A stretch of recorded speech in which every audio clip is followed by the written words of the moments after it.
So look, it's like Venus said, no slow death. So, what is it about the relationship? What do you get out of the relationship? What do you give in the relationship? Like how is it an asset or is it a liability? Is it moving you forward towards your goals or not? And how do you take responsibility for that? Have you told her the direction that you're going in, and is she excited about it and want to come along, or or not? Like, so if it's a not, people aren't entitled to just be in our lives just because they were there and occupied space from a long time ago. Like, no, it's a continuous, and if you are an asset at one point in time, but now you're not, then you got to go until you're an asset again. I'm an asset. I work really hard to be an asset to my friends, to my staff, to my husband, to my children. I work really hard for that. Like,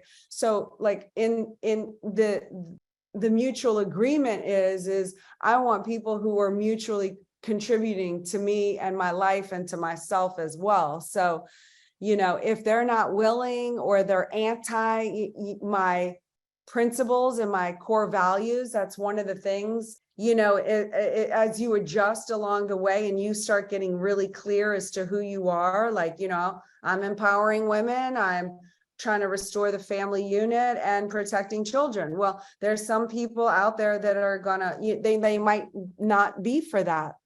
They might be for, claiming men's rights, that men can be women.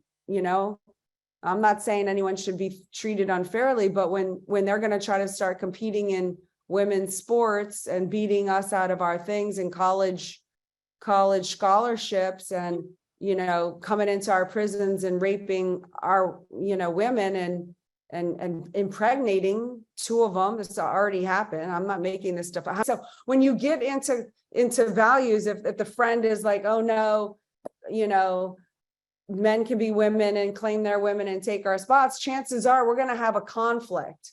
And over time, as much as we like each other, it's just not going to work, because we're actually anti to the core values what the other person believes. And eventually there's always a problem. That's what I find. So when you find the friend, if they're not aligned, or worse, they're actually anti something that's really like your hardcore values, then they get further and further away. I get busier and busier and busier with other organizations or projects or people. I don't have time to just do loaf time with people who aren't contributing to the forward motion of prosperity and success. So that's how I do it. Okay.